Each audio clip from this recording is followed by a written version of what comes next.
Welcome to the Courage Checklist. I'm your host, Jennifer Chambers. Courage. We all want it. What are the things in our lives that we need courage to tackle? How do you find the guts to get the glory? How do you do the things you've always really wanted to do or be? You make the list. You check it off.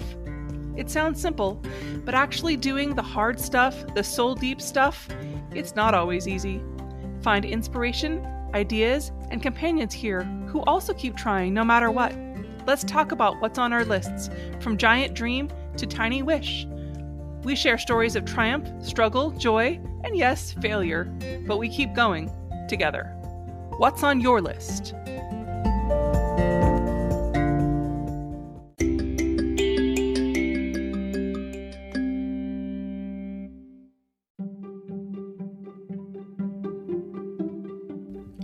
Hello, and welcome to the Courage Checklist. I'm your host, Jennifer Chambers, and today we're going to be discussing how to develop a plan for your goals. Many of us have aspirations and dreams, but without a solid plan of action, it's easy to get lost along the way. So let's dive in. I'd like to go over the 10 steps for achieving your goals first. Some of these are simpler than others, but it's helpful to have a detailed way to see goal setting as a whole so that we have the framework to talk about it. I'm referring in this show to your personal dreams and goals. I want you to have those in mind as we start. What are 10 steps to have courage and follow your dreams? Identify your dreams. The first step is identifying what you really dream for and desire. Take the time to reflect on what you really want in your life. To do this, first define your goals. Once you've identified these dreams, set specific goals that will help you achieve them. Break down these goals into small, achievable steps. Next, develop a plan. Create a plan of action that outlines the steps you need to take to achieve these goals, but make sure it's realistic and achievable. After that, we start taking action towards the goals. This might involve taking small steps every day or making significant changes to your lifestyle. It kind of depends on you. Now, it's really important to stay focused and committed to these goals even when you face obstacles or setbacks. And remember to be persistent. Persistence is the key to achieving your dreams. Keep pushing forward, even when you feel like giving up. And embrace the failures. Don't be afraid to fail. Failure is a natural part of the process, and it can help you learn and grow. Surround yourself with supportive people. People who encourage you and support your dreams can only help you go farther, while avoiding negative influences that might hold you back does more than you might think. And finally, remember to believe in yourself and your abilities, and trust that you have what it takes to achieve these dreams. All right, let's get started with some exercises. Grab your notebook for this one. First, we're going to try and identify those goals we talked about. What is it that you want to achieve? Write down these goals and make them specific. Make them measurable, make them achievable, make them relevant, and make them time-bound. On my last show, we brainstormed these a little bit, but I want to introduce another method today to help you figure out your goals. This is known as the SMART framework. Once we have these goals defined, we can create the plan of action. As a refresher, here's an explanation of the SMART framework.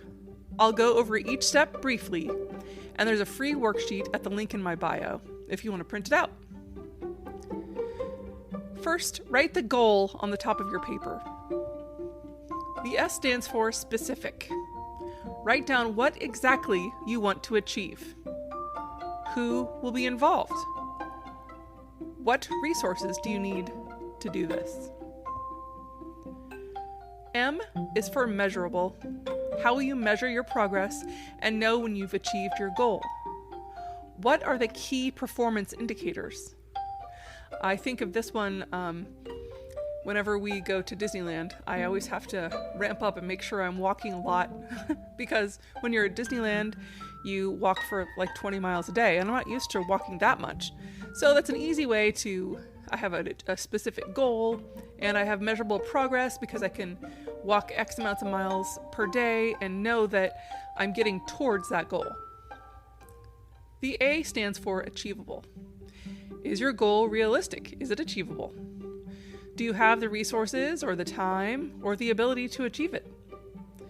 What challenges might you face?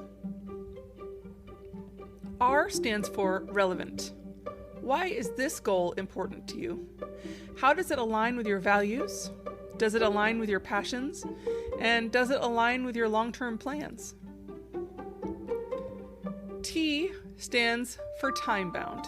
What's your deadline for achieving this goal? When will you review those progresses and adjust your plan as needed?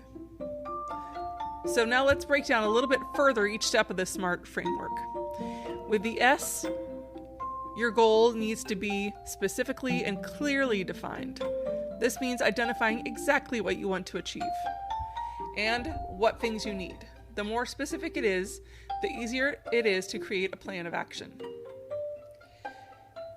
M, make your goal measurable so you can track your progress. And A, think about your time and resources when you're setting this goal and making it achievable. Remember that you need to set a goal that is challenging, but also something you really realistically can do. And of course, the goal needs to be relevant and important. But as we go a little deeper, identify why this goal is important and how it aligns with those values and passions and plans. And remember, with T, your deadline should be achievable too.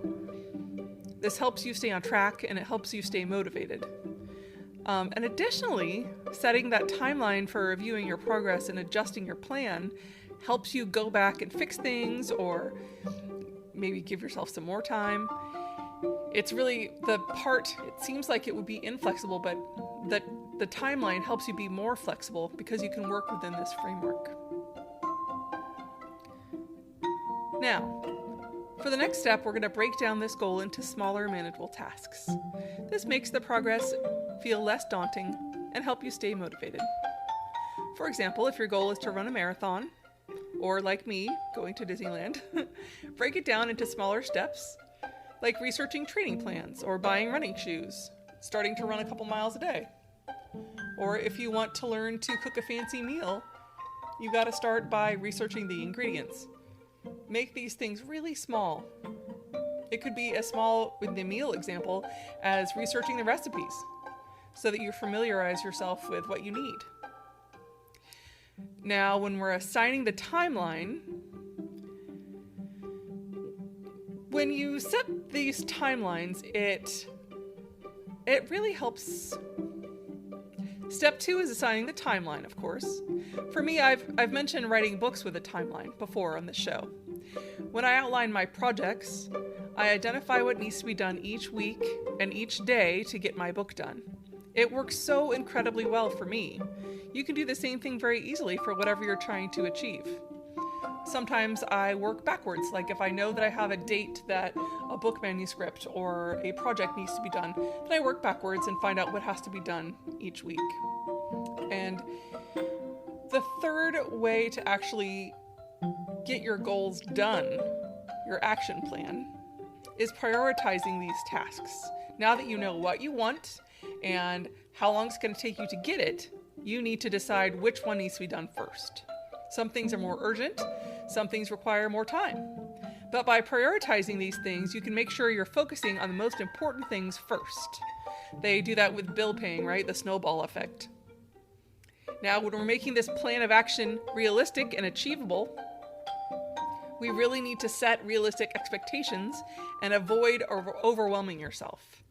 Really thinking about what you have time-wise and what you already know how to do when you create this plan for what you want to do. Now, when we're talking about the last step, when you're reviewing and adjusting your plan of action, life is unpredictable and it's okay to adjust. It's always okay. When you regularly review your plan, it can help you stay motivated towards achieving your goals. Really, when you are making significant changes, or if you're just setting a small goal, each little tiny step of action adds to that, so it's not so daunting. And then it helps you stay focused. It helps you deal with the setbacks. One of the reasons why I like having your goals written down on my courage checklist is also so I can look back and see what I've already done when I'm feeling kind of despondent about doing something or not being able to get something done. Then I look back and I'm really energized by the things that I've already achieved and accomplished. So it makes me feel good and energized. Being persistent about meeting your goals and also embracing failure, as we talked about a little bit, are two sides to the same coin.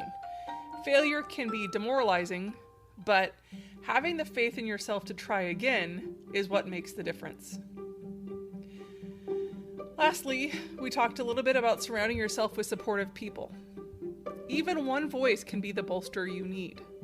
The most important part of trying for your goals is remembering to take care of yourself physically and mentally, and having supportive people who can help you do that is helping yourself remember that you're important. You are important, and it's important to remember that succeed or fail, you're learning and growing with each thing you try. And there you have it, a step-by-step blueprint for developing a plan of action for your goals. Remember, we've got to keep the plan realistic, prioritize the tasks, and review and adjust your plan as you need to. With this solid kind of plan of action, you can achieve any of your goals that you set your mind to. Remember, there is a downloadable worksheet at my website, jenniferbyerschambers.com, or at the Instagram account for the Courage Checklist, which is at the Courage Checklist on Instagram.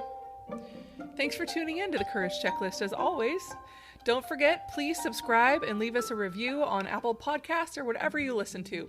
That really helps the show. And as always, stay courageous.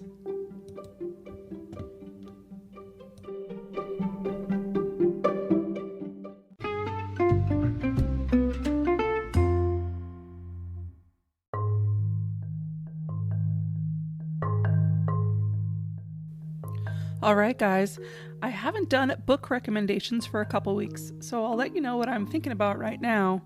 I've been on a real Anne Lamott kick. When things kind of feel a little bit hopeless out there in the world, kind of like it does sometimes, I like to read Anne Lamott because she makes me feel like everything is right. She's kind of like a warm blanket and a cup of tea kind of book. It's not always beautiful, but it's always real. And I recommend, firstly, the book Bird by Bird by Anne Lamott. I also like the book Traveling Mercies. There's a really great book called Help, Thanks, Wow, The 3 Essential Prayers by Anne Lamott. And there's another really great one called Almost Everything, Notes on Hope. If you're looking for something that both uplifts you and make you think, I would recommend any of Anne Lamott's books.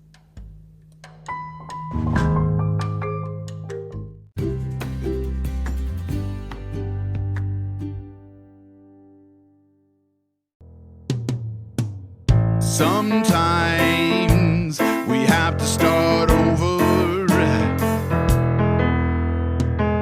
Sometimes we have to fight back. Sometimes it's all too much. Lost inside the black. Our stories are brilliant.